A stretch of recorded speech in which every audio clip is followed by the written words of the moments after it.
Watch closely now. You may want to mystify your friends.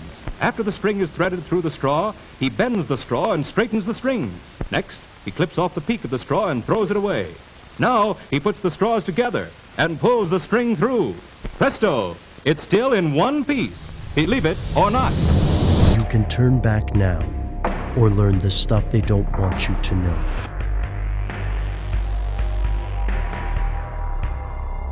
Here are the facts.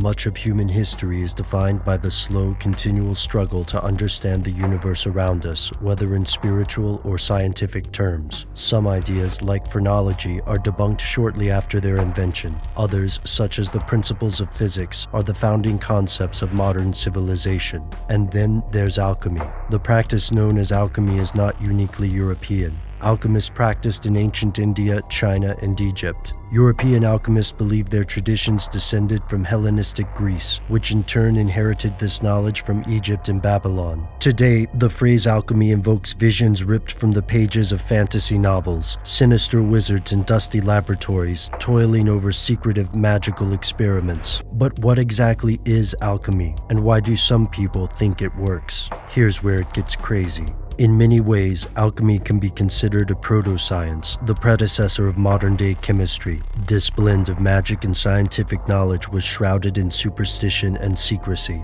Like modern scientists, alchemists attempted experiments in hopes of creating a measurable, reproducible change. However, magical rituals, incantations, and spells would often form part of their work. The goals of European alchemists were equally unorthodox. Many dreamed of discovering the mythical philosopher's stone, an object with the ability to turn base metals into gold. Others hoped to prolong their lives through the use of magical elixirs. From this strange overlapping practice of magic and science, alchemists produced some genuine scientific breakthroughs, including discoveries about metallurgy, basic chemistry, and pesticides. And alchemists weren't all villainous charlatans. Practitioners included the intellectual luminaries of their time, such as Roger Bacon and Isaac Newton. Alchemy's history is also littered with mysterious figures who allegedly managed to accomplish astounding feats. These figures included the enigmatic Count Saint-Germain, a European intellectual rumored to have discovered the secret to immortality. Then there's the mythical Hermes Trismegistus, a symbolic figure who, to alchemists, represents the combination of the Greek god Hermes and the Egyptian god Thoth. While this amalgamation of religion and science may seem strange in the modern age, during this time in history the two concepts were inextricably linked. Alchemists were as concerned with philosophical or spiritual aspects of their experiments as they were with physical changes. This approach is most obvious in descriptions of the ultimate alchemical goal,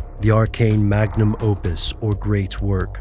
The great work is a concept rooted in symbolism and shrouded in codes and riddles. A similar concept of the great work occurs in the practice of Freemasonry. Some conspiracy theorists claim the world's elite have suppressed the practice of alchemy. Predictably, the mainstream dismisses these claims. After all, if magical rituals and esoteric philosophies really could grant eternal life or transform one metal into another, wouldn't the practice be more common? To say the least, it's tough to believe that alchemical experiments somehow worked and were later kept secret by a small group of people for centuries. However, it's also true that alchemists spent a great deal of time obscuring their works. In some cases, it's unclear exactly what they were trying to do. All that mainstream science can say for sure is that the vast majority of alchemical experiments don't work. Unless, of course, there's something they don't want you to know.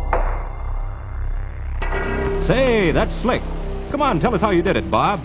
Well, then at least tell us where we can learn tricks like that.